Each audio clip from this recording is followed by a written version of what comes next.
Wonder of the Wasteland, Chapter 3.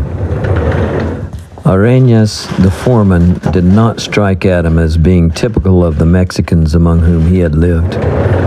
He was not a little run of a swarthy-skinned man, but well-built, of a clean olive complexion and regular features. After supper, Arenas invited Adam to ride up to the camp, whereupon Margarita asked to be taken. Arenas laughed and then talked so fast that Adam could not understand. He gathered, however, that the empty ore train traveled up the canyon to the camp, there to remain until morning. Also, Adam perceived that Margarita did not get along well with this man, who was her stepfather.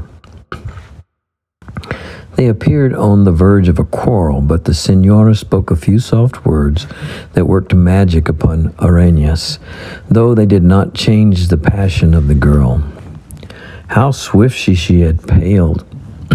Her black eyes burned with a dusky fire. When she turned them upon Adam, it was certain that he had a new sensation. "Will not the gracious senor take Margarita to the dance?" That was how Adam translated her swift, eloquent words. Embarrassed and hesitating, he felt that he cut a rather sorry figure before her. Then he realized the singular beauty of her big eyes, slow, black, and brilliant, neither half-veiled nor shy now, but bold and wide and burning, as if the issue at stake was not trivial. Arenas put a hand on Adam. "No, senor," he said. "Some other time you may take Margarita." I shall be pleased," stammered Adam. The girl's red lips curled in a pouting scorn, and with a wonderful dusky flash of eyes, she whirled away. Outside, Arenas led Adam across the sands, still with that familiar hand upon him. "Boy," he said in English, "that girl, she no blood of mine. She damn little wildcat, mucha Indian on fire all time." If ever Adam had felt the certainty of his youthful years, it had been during those last few moments. His collar was hot and tight. A sense of shock remained with him. He had not fortified himself at all, nor had he surrendered himself to recklessness. But to think of going to a dance this very night in a mining camp with a dusky-eyed little Spanish girl, who appeared exactly what Arenas had called her. The very idea took Adam's breath with surprise of it. The wildness of it, the strange appeal to him. "Senor very big, but young like colt," said Arenas, with good nature. "Tender feet. The gamblers say he most damn sure have tough feet soon on Picacho." "Well, Arenas, that can't come too soon for me," declared Adam, and the statement seemed to give relief. They climbed to the track where the ore train stood, already with laborers in almost every car. After a little wait that seemed long to the impatient Adam, the train started. The track was built a few feet above the sand, but showed signs of having been submerged and in fact washed out in places. The canyon was tortuous and grew more so as it narrowed. Adam descried tunnels dug in the red walls and holes dug in gravel benches, which places Arenas cut that out. The canyon was tortuous and grew more so as it narrowed. Adam described tunnels dug in the red walls and holes dug in gravel benches, which, in places, Arenas explained had been made by prospectors hunting for gold. It developed, however, that there was a considerable upgrade. That seemed a long 5 miles to Adam. The train halted and the laborers yelled merrily. Arenas led Adam up a long, winding path, quite steep, and the other men followed in single file. When Adam reached a level once more, Arenas called out, "Picacho!" but he certainly could not have meant the wide gravelly plateau with its squalid huts, its adobe shacks, its rambling square of low flat buildings like a stockade fort, roofed with poles and dirt. Arañas meant the mountain that dominated the place, Picacho, the peak. Adam faced the west as the sun was setting, the mountain standing magnificently above the bold knobs and ridges around it was a dark purple mass framed in sunset gold, and from its frowning summit, notched and edged, streamed a long ruddy golden ray of sunlight that shone down through a wind-worn hole. With the sun blocked and hidden except for that small aperture, there was yet a wonderful effect of sunset. A ruddy haze shading the blue filled the canyons and the spaces. Picacho seemed grand there, towering to the sky, crowned in gold, aloof, unscalable, a massive rock sculptured by the ages. Arañas laughed at Adam, then sauntered on. Mexicans jabbered as they passed, and some of the white men made jocular comment at the boy standing there, so wide-eyed and still. A little Irishman gaped at Adam and said to a comrade, "Begorra, he's after seeing a peanut atop old Picacho. What the hell? Now, me young friend, come have a drink." The crowd passed on, and Arañas lingered, making himself a cigarette the while. Adam had not been prepared for such a spectacle of grandeur and desolation. He seemed to feel himself a mite, flung there, encompassed by colossal and immeasurable fragments of upheaved rock, jagged and jutted, with never a softening curve, and all steeped in vivid and intense light. The plateau was a ridged and scarred waste, lying under the half-circle of range behind, and sloping down toward where the river lay hidden. The range to the left bore a crimson crest, and it lost itself in a region of 1,000 peaks. The range to the right was cold, pure purple, and it ended in a dim infinity. Between these ranges, far flung across the Colorado, loomed now with exquisite clearness in Adam's sight the mountain world he'd gotten a glimpse of from below. But now he perceived its marvelous, all-embracing immensity, magnified by the transparent light, its limitless horizon line an illusion, its thin purple distances unbelievable. The lilac-veiled canyons lay clear in his sight. The naked bones of the mountains showed hungrily the nature of the desert earth, and all over the vast area, revealed by the setting sun, lay the awful barrenness of a dead world, beautiful and terrible, with its changing rose and topaz hues, only mockeries to the lover of life. A hand fell upon Adam's shoulder. "Come, let us look at games of gold and women," said Arañas.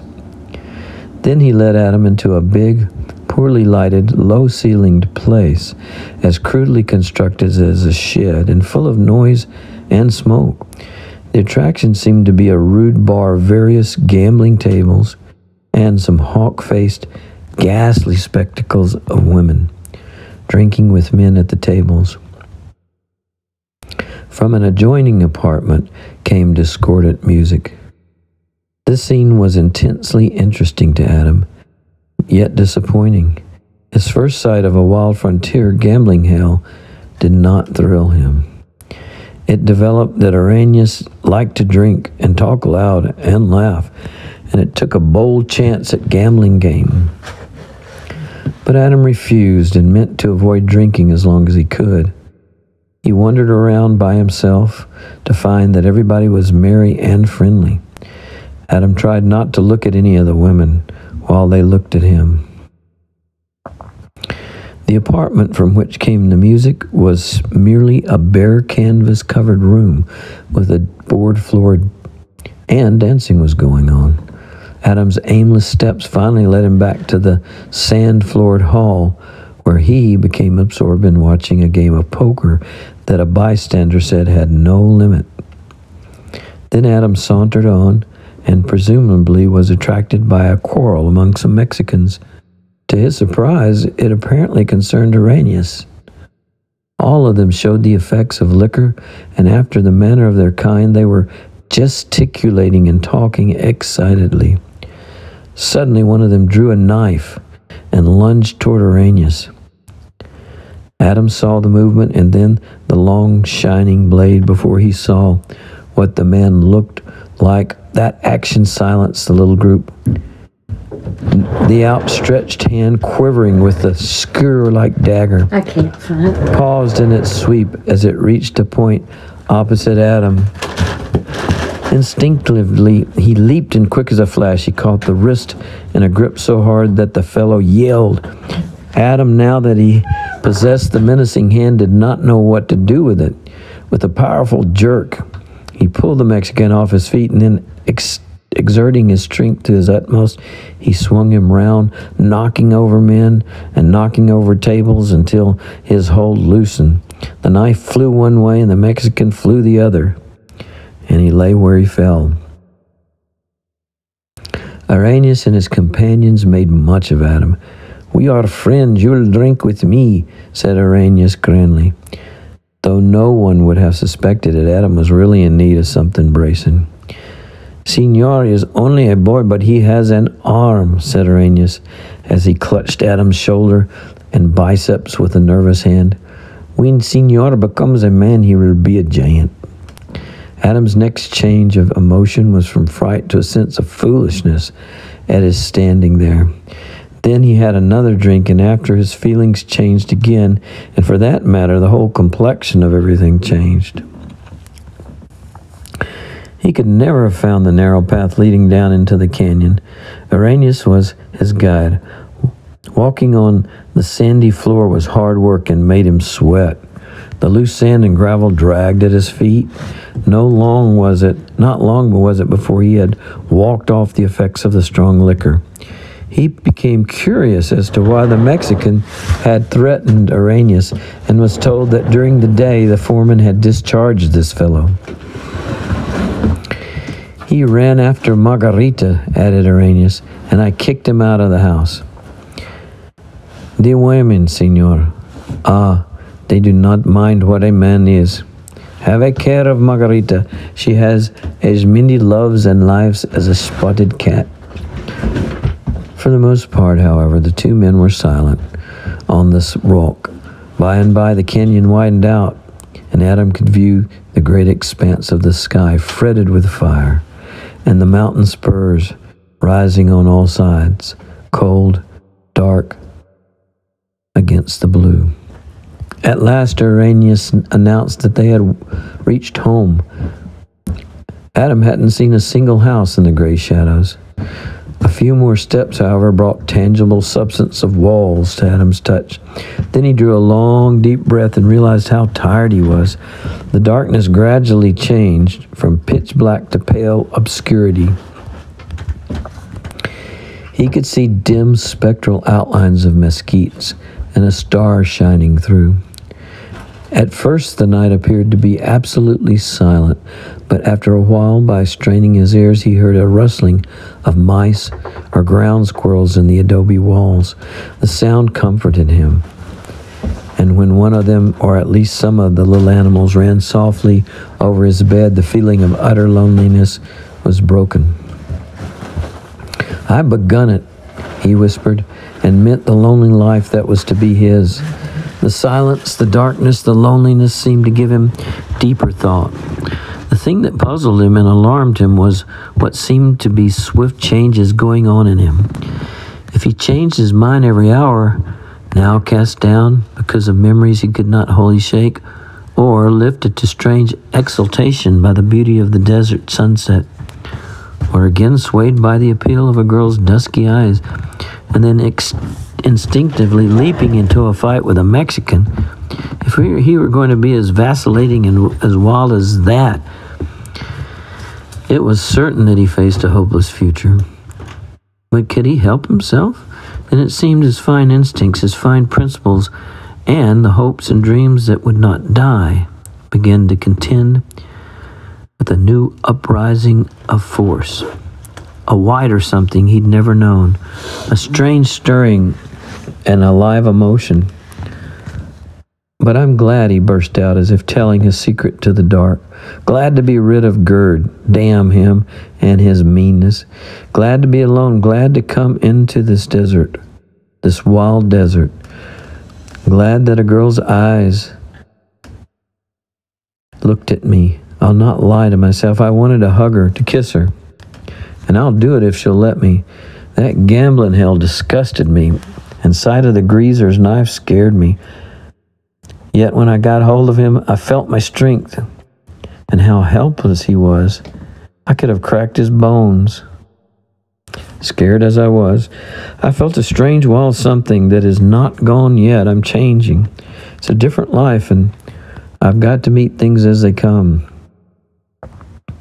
Next morning, Adam went to work, and it developed that this was to copy McKay's lead pencil scrawls, and after that was done, to keep accurate account of ore mined and operated. Several days passed before Adam caught up with his work to the hour. Then McKay, true to his word, said he would set him on a man's job, a part of the time. The job upon which McKay put Adam was no less than keeping up the fire under the huge boilers. As wood had to be used for fuel, it was rapidly consumed, and the task of stoking was not easy. Besides, hot as the furnace was, it seemed the sun was even hotter. Adam sweat till he could wring water out of his shirt. That night, he made certain that McKay was playing a joke on him, and Irenaeus confirmed this. Even Margarita had been let into the secret. McKay had many laborers for the hard work, and he wanted to cure the tenderfoot of his desire for a man's job. It was all good-natured, and it amused Adam. He imagined he knew what he wanted, and while he was trying to find it, he could have just as much fun as McKay. Much to McKay's surprise, Adam presented himself next afternoon in boots, overalls, and undershirt to go on with his job of firing the engine. "Wasn't yesterday enough?" queried the boss. "I can stand it." Then it pleased Adam to see a considerable evidence of respect in the old rough mill operator's expression. For a week, Adam kept it up. He did his office work, and then in the afternoon, he labored stoking the boilers. Nobody suspected that he suffered, though it was plain enough that he had lost flesh and was exceedingly tired. Then Margarita's reception of him, when he trudged home in the waning sunset hour, was sweet, despite the fact that he tried to repudiate it.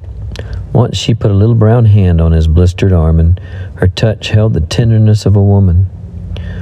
All women must be alike. They liked a man who could do things, and the greater his feats of labor or fight, the better they liked him. The following week, McKay took a Herculean laborer off a strenuous job with the ore and put Adam in his place. McKay maintained his good humor, but he had acquired a little grimness. This long-limbed tenderfoot was a hard nut to crack. Adam's father had been a huge, strong man, and many a time Adam had heard it said that he might grow to be just like him. Far indeed was he from that now, but he took the brawny and seasoned laborer's place, and he kept it up. If the other job had been toil for Adam, this new one was pain. He learned there what labor meant. Also, he learned how there was only one thing that common men understood and respected in a laborer, and it was the grit and muscle to stand the grind. Adam was 18 years old and far from having reached his growth. This fact might have been manifest to his fellow workers, but it was not that which counted.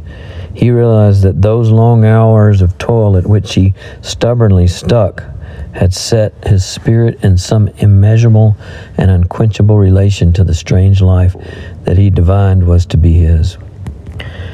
2 weeks and more went by. McKay, in proportion to the growth of his admiration and friendship for Adam, gradually weakened on his joke.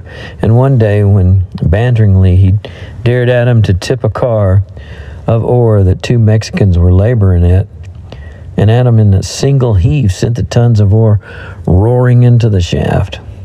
Then McKay gave it up and in true Western fashion swore his defeat and shook hands with the boy. So in those few days, Adam made friends, and they changed the color and the direction of his life. From Maryvale, he learned the legend and history of the frontier. McKay opened his eyes to the great health for mind and body in sheer toil. Arrhenius represented a warmth of friendship that came unsought, showing what might be hidden in any man. And Margarita was still an unknown quantity in Adam's development. Their acquaintance had gone on mostly under the eyes of the Senora or Arrhenius. Sometimes at sunset, Adam had sat with her on the sand of the riverbank. Her charm grew, then the unexpected happened. A break occurred in the machinery, and a small but invaluable part could not be repaired. It had to come from San Francisco. Adam seemed to be thrown back upon his own resources. He did not know what to do with himself. Arrhenius advised him not to go panning for gold and to be cautious if he went up to Picacho, for the Mexican Adam had so roughly handled was the ringleader of a bad gang that it would be well to avoid. All things conspired, it seemed, to throw Adam into the company of Margarita, who always waited around the corner of every hour, watching with her dusky eyes. End of chapter 3.